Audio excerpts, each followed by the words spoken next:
Сәлем достар, сіздермен бірге қазақ тілі медиа жобасының подкасты.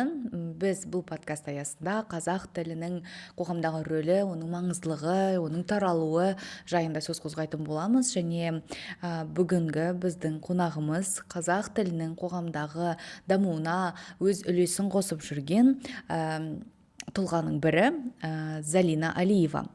Залина ол Батыс Қазақстан облысы Қазақстан халқы ассамблеясының Вайнах Шешен Ингуш этномәдени бірлестігінің төрағасының орынбасары, Ассамблея жастары республикалық қоғамдық бірлестігінің төрағасының орынбасары және Әл-Хазар Оралдағы алғашқы Кавказ биі мектебінің жетекшісі. Залина, қош келдің, танысқаныма қуаныштымын. Рахмет, қош көрдік. Мен де танысқаныма қуаныштымын. Рахмет осындай қызықты подкастқа шақырғандарыңызға.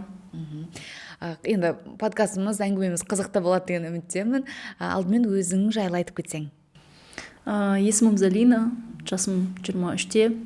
Осы Орал қаласының тұрғынымын. Осы Орал қаласында дүниеге келіп, білім алып, мектеп кезінен бастап қоғамдық іс-шараларға қатысып, Қазақстан халқы ассамблеясының мүшесі болып келемін. Өзімнің жеке кәсібім бар.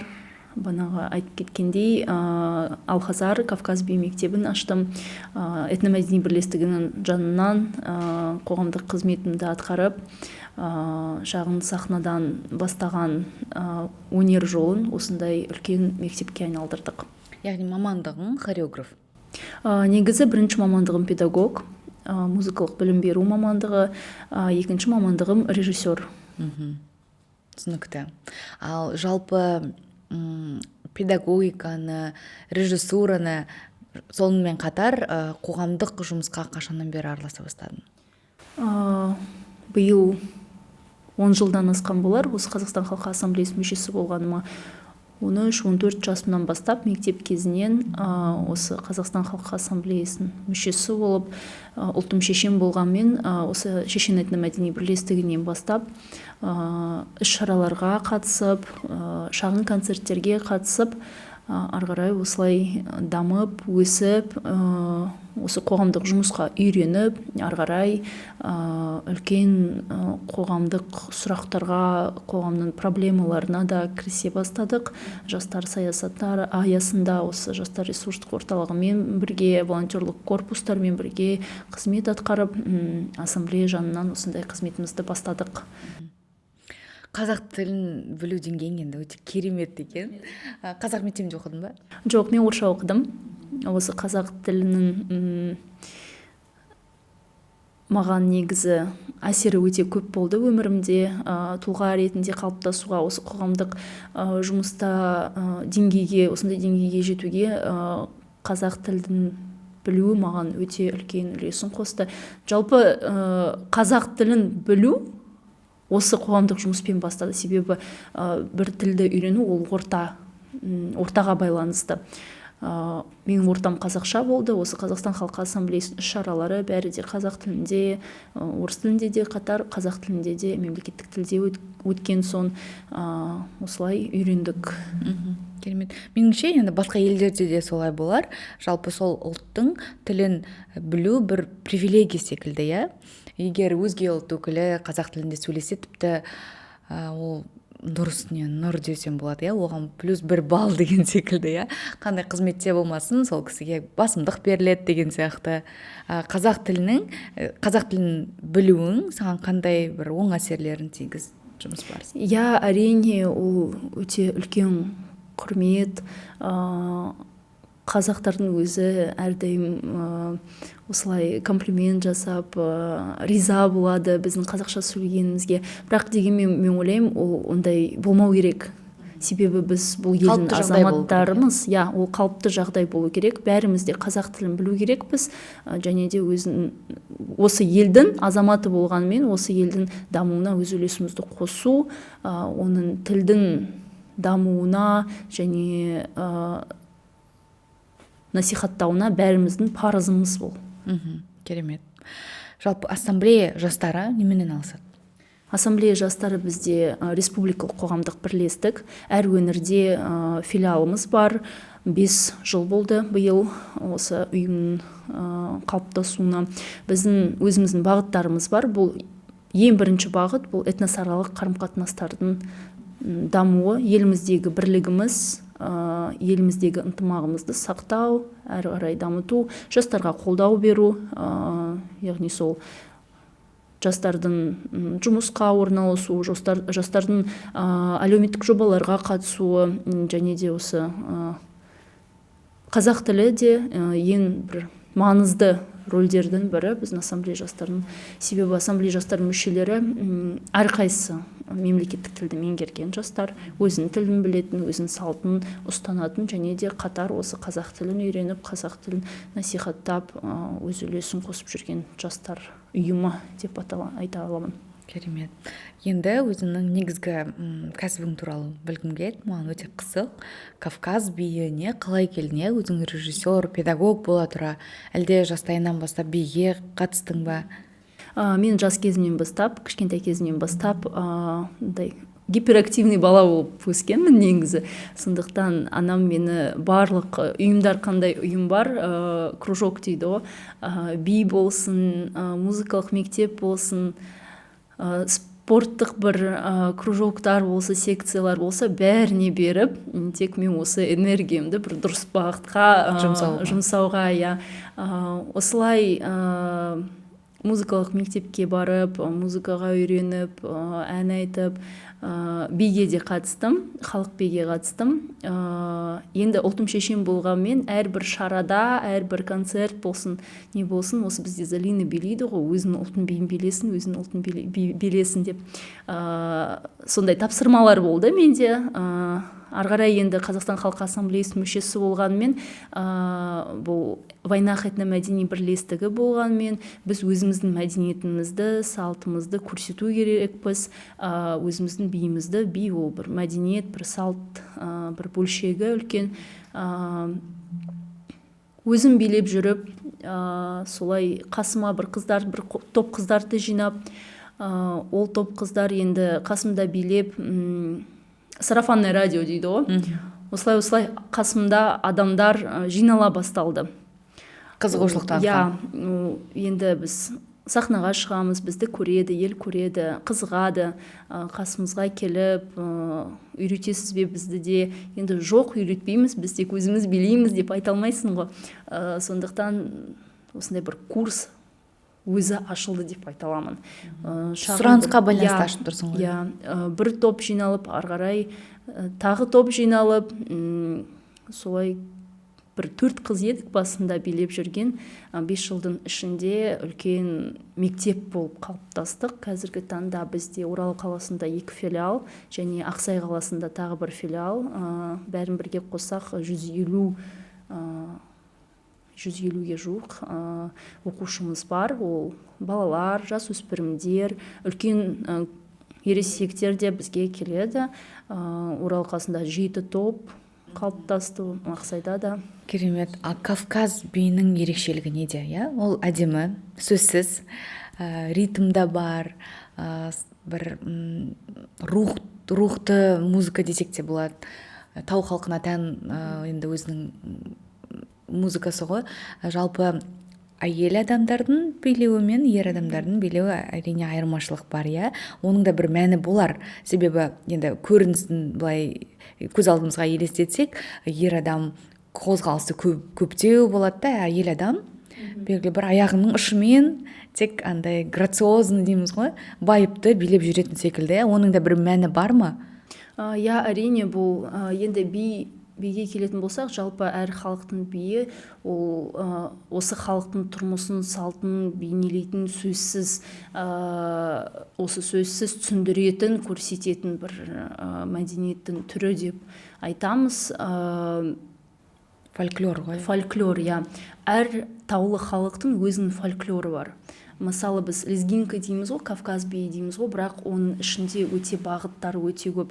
Тек қана осы әйел адам аяқ ұшымен жай жүріп, қолын жай қозғап, ер адам керісінше өзінің мықтылығын көрсетіп, ритмін көрсетіп, ол енді біздің базовый түсінігіміз, иә. Лезгинка дегенде есімізге осындай бағыты келеді. Дегенмен бұл тек бір бағыты ғана. Кавказ биінің неше түрлі фольклоры бар. Мысалы, шешен және ингуш деп айтамыз ғой. Шешен, ингуш негізі бір халық, бір братские народы, дегенмен чеченский фольклор и ингушский фольклор очень друг от друга отличаются на самом деле. На Дагестан алсақ, Дагестан халықтарын, ол дагестанец же нет такой нации, оның ішінде де көптеген этностар бар. Мысалы, аварцы, даргинцы, табасаранцы, кумыки. Осылардың әр этностың өзінің фольклоры бар. И біздің мектебімізде біз тек қана сол бір бағытын емес, әр этностың, Кавказдағы бар этностардың бәріне үйретіп, ол фольклорларда қандай айырмашылығы бар, қандай ерекшеліктері бар, соның бәрін үйретіп түсіндіреміз. Мысалы, если взять чечено-ингушский фольклор, да, там действительно это сдержанный танец, девушка сдержанно, скромно себя ведет, своими движениями она показывает, да, свое. Парень тоже ведет себя сдержанно, да, он в ритм, да, он сильно, да, он четко работает, но чеченский фольклор, он сдержанный. А этим отличается от дагестанского фольклора. Дагестанский фольклор очень разнообразный. Например, аварский и даргинский фольклоры, они очень отличаются друг с другом. Например, позиции рук, где-то сокращенные кулаки или ритмичные выкиды ног. Это все больше аварский вариант. А даргинский вариант, там уже постановка рук идет другая, позиции рук идут другие. И дагестанский фольклор, он более яркий. Например, если в чеченском девушка плывет нежно, олицетворяет лебедя, то в дагестанском фольклоре девушка может себе позволить также делать энергичные движения, ковырялки, выбросы ног, выбросы рук. То есть она как бы своим танцем передразнивает парня, немножко с ним играет. Вот. А, конечно, в чечено-ингушском фольклоре это недозволительно. Девушка ведет себя скромно. Если взять карачаево-балкарский фольклор, они являются тоже тюркоязычными народами Кавказа. Тілдері тіпті қазақ тілінен де ұқсас, иә. Көбісі қазақтар естігенде, ойбай, мынау қазақша сөйлеп жатыр ғой деп таңғалады. А вот карачаево-балкарский фольклор, они народ Кавказа, но они тюркоязычные. И их фольклор очень также сдержанный. То есть там девушки даже руки выше плечей не поднимают. Осетинский фольклор, он тоже очень сдержанный, его даже кавказский вальс мы называем, потому что там даже парень, минимум движений, у них есть строго своя позиция, своя картинка в танце, и эту картинку танца строго должны придерживать танцующие. Вот такие у нас. А вот что означают ритмичные вот эти вот движения мужчин? Они чем-то олицетворяют или напоминают, будто бы движение, как сказать, тау нелер болады ғой, жануарлар не дейді? Горских, да. Такие. Вообще, конечно, в основном такое базовое понятие, принятие, что девушка в танце лебедь, а мужчина в танце орел. Он олицетворяет орла, который вот увидел, так сказать, свою добычу и всеми способами пытается ее заполучить, то есть привлечь внимание. Конечно, раньше на Кавказе не было таких возможностей у парня и у девушки, вот как сейчас у нас можно пообщаться, поговорить, то раньше все это считалось немножко недозволительно, то есть у девушки, у парня не было возможности сходить куда-то на свидание, пообщаться, да, прогуляться, понять. И парень, приходя на вот, организовывали специальные вечера, их называют в чеченском языке синхьером или ловзар, то есть той или вечеринка, организованная для молодежи, собирались девушки, вставали по одну сторону, собирались парни, вставали по другую сторону. Обязательно среди девушек была старшая женщина, и среди парней был старший мужчина, которые отвечали за дисциплину этого вечера. Иными словами, они знакомились через танец. Да, они знакомились через танец. Девушку приглашал парень, то есть перед тем, как пригласить, он выходил в круг, показывал себя, и приглашал, получается, девушку. Он намеренно договаривался заранее, говорил своему старшему мужчине, какую девушку он хочет пригласить. И этот мужчина обращался к старшей женщине на стороне девушек, объясняя, какой парень с какой девушкой хочет станцевать. И эта женщина уже контролировала, чтобы нужная девушка вышла с нужным парнем в танец. Выходя парень в круг, должен был обязательно пригласить девушку, дать ей возможность пройтись, выйти. И в танце девушка танцует максимум 2 круга. То есть больше танцевать было некорректно. То есть өзін көрсете алмай жүргендей сондай бір андай некультурный моменттер болуы мүмкін. Поэтому девушка танцевала, выходила только 2 круга максимум. И за эти 2 круга парень должен был в танце показать весь свой настрой, всю свою серьезность, весь свой пыл, всю свою энергию этой девушки. Намерение, да. И девушка также должна своим танцем была показать, принимает она его намерение или нет, либо у нее есть уже какой-то другой выбор.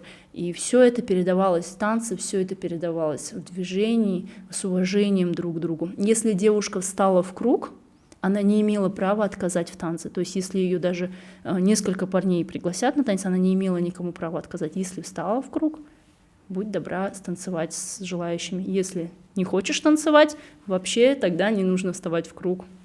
Вот такие моменты. Спасибо. Қазір Оралдағы Кавказ билеріне деген сұраныс қандай? Осы сұраныс бойынша аштық, осы мектепті, сондықтан сұраныс өте үлкен. Білуімше, бұл биге, бұл мектепке дейін Кавказ ұлты өкілдерінен бөлек қазақ, орыс, өзге де ұлт өкілдері де қызығушылық танытады, иә?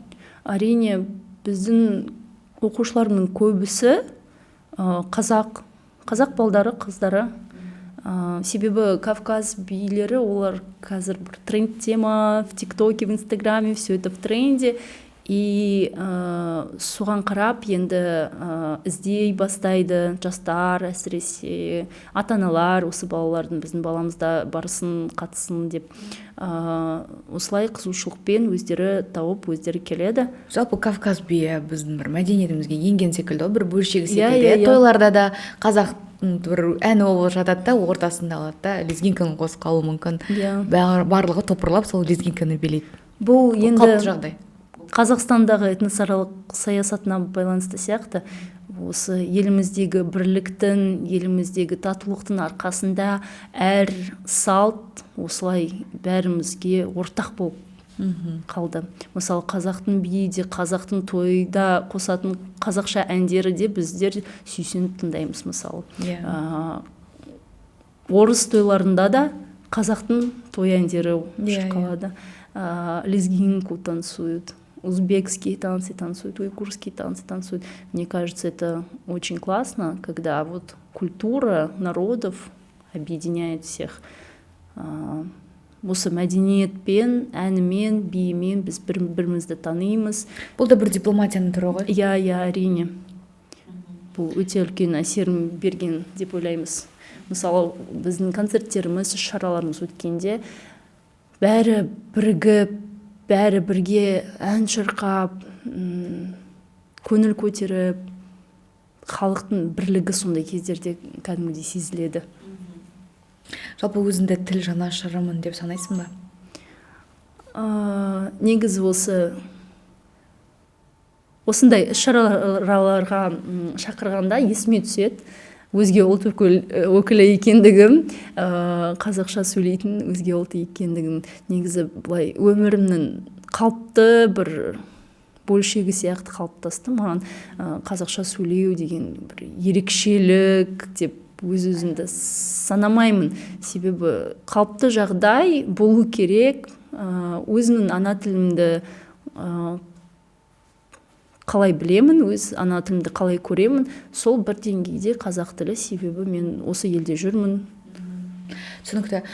Ал осы қазақ тілін бұдан әрі қоғам арасында таралуына, жалпы дамуына не жетіспейді деп ойлайсың? Негізі қазіргі кезде барлық жағдай жасалған. барлық жағдай жасалған, адамның өзіне байланысты негізі. Үйренем деген адамға барлық жағдай бар. Оқулықтар, кітапханалар, тіпті тегін курстарда да бар. Біздің Қазақстан Халқы Ассамблеясының ішінде тілдерді дамыту орталығын ашты. Сол жерде бізде тегін курстар өтеді. Бұл үлкен мүмкіндік деп білемін. Мен ешқай жерде, шет елде көрмедім. Тегін осылай тілді келіңіздер, үйреніңіздер деген. Керісінше ол елге барғанда, ол елге кіру үшін, жүру үшін сен тілді тапсыру керексің, уже біліп бару керексің. Бізде керісінше келген адамға мүмкіндік береді, үйреніп алыңыздар, көріңіздер деген сияқты. Сондықтан негізі тіл мәртебесін көтеру деген іс-шаралар көп өтеді ғой бізде.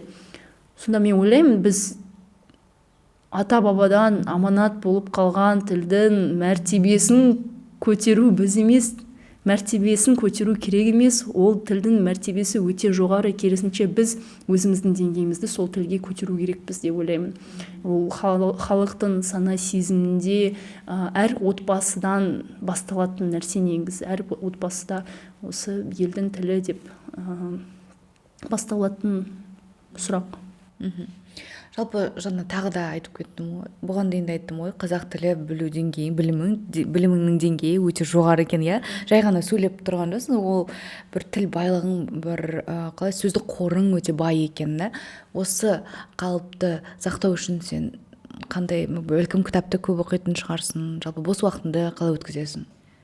Мен кітапханашы. Түсінікті онда. Үйде кітап оқымау негізі күнә болған. Енді кішкентай кезімді сол кітапханада көп өткіздім. Енді баламыз ғой, ол кезде телефон ондай жоқ. Кітап оқисың, амал жоқ. Мен есімде кішкентай кезімде осы мамамен жұмыста отырдым. Қазақтың мақал-мәтелдерін кітабын тауып алып. Енді мақал-мәтел деген қызықты ғой. Кейбір жерде қызықты жазылған, оны түсінбейсің, сұрайсың. Сол қызық болып қалды мақал-мәтелдер. Өзіме сосын бір челлендж ойлап таптым, күніне бір 10 мақал-мәтелден жаттап алу деген. Мақал-мәтел көп білетін болып тұрсың ғой. Иә, бір уақытта менде андай болған, қазақша сөйлеп жатамыз. Жай достарым бізбен кездесіп, немесе шарада қатысып, осылай әңгімелесіп жүргенде мақал-мәтелді қоя беретінім бар. Қазақта ортасына айтады қыстыра ғой. бересің ба? Иә, әрдайым мақал-мәтелмен сөйлейтін адамдар болады ғой. Солардың қатарынан мен болған. Қазір енді қойдым мұндайымды. Дегенмен осындай мақалмен сөйлегенім болған. Ендеше сүйікті мақалың онда? 7 түрлі білім біл, 7 жұрттың тілін біл. Өзің секілді ғой, өзіңе сай мақал екен. Осы мақал маған ең бірінші осылай жүрегімде ізін қалдырған сондай бір мақал болып еді. Соны әрдайым есіме ұстанып келесің. Иә. Керемет. Жалпы өзің секілді жастарға, өзіңнің артынан еріп келе жатқан жастарға қандай кеңес айтар едің? Жалпы тілге қатысты болсын, өмірге қатысты болсын.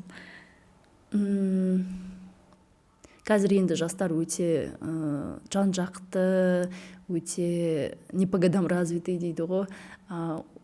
Жан-жақты дамыған, бәрін көрген, бәрін білетін жастар ғой. Бірдеңе десең, иә, білеміз деп алдынан шыға қояды. Зумерлар. Иә. Бірақ өзің де зумердің өкілісің ғой, сол поколенияның. Иә, бірақ дегенмен біз кішкене үлкен миллениалға жақынмын дейсің. Иә, үлкендердің қатарынан жүрген соң, осы Қазақстан Халқы Ассамблеясының қызметін мен де көбінесе үлкен кісілердің қасында жүріп, ол да біз үшін өте үлкен мәртебе. Осылай ағаларымыздың ортасында жүріп, олардың ақылын біліп, көріп. Қазіргі жастар енді өте дамыған, қолында бәрі бар. Бір сұрақ, бірдеңе болса, біз кезінде ойланып, оның жолын, амалын іздеп, өзіміз тауып, ізденіп жүргенде, олар қазір бәрін тауып алады. Бір 5 секундта бүкіл жауаптары дайын тұрады, бүкіл пландары, жоспарлары бәрі тек қолында дайын тұратын жастар. Сондықтан мен кеңесім іздену, ары қарай тоқтамау, әрдайым тек қана алға жүру, және де ең бастысы бұл өзінің кім екеніңді, қайдан шыққаныңды ұмытпау. Мой отец всегда так говорил: никогда не забывай, кто ты, чей ты и откуда ты. Себебі өзінің тамырын, өзінің осылай кім екенін жоғалтып, қай рудан дейді ғой қазақта, қай рудан, қай әулеттен шыққаныңды ұмытпау, осы өзінің принциптарына, ұлттық құндылықтарына ұстану Адал керек. болу. Адал болу, аманат қылып көріп, соған ұстану керек деп ойлаймын. Тілде, салты да, әдет ғұрпы да, отбасылық бір құндылықтары да бәрі сол ішіне кіреді деп ойлаймын. Залина, көп рахмет, алғысымызды білдіреміз керемет сұхбатқа. Өзім сенімен алғашқы сұхбатым, әңгімем болғасын, алғашқы танысуымыз болғасын, таң қалып отырмын. Жалпы алған бетіңнен тайма, жоспарларың, мақсаттарың орындала берсін. Табыс тілеймін. Рахмет, жетістіктерің көбейе берсін. Рахмет. Маған да өте қызықты болды. Ары қарай жұмыстарыңызға сәттілік тілеймін. Достар, сіздермен бірге болған Қазақ тілі медиа жобасының подкасты. Бүгінгі әңгімемізге қатысты өздеріңіздің пікірлеріңіз болса, төменге жаза кетіңіздер, және Қазақ тілі медиа жобасының подкастына, каналына тіркелуді ұмытпаңыздар. Келесі шығарылымда жүздескенше.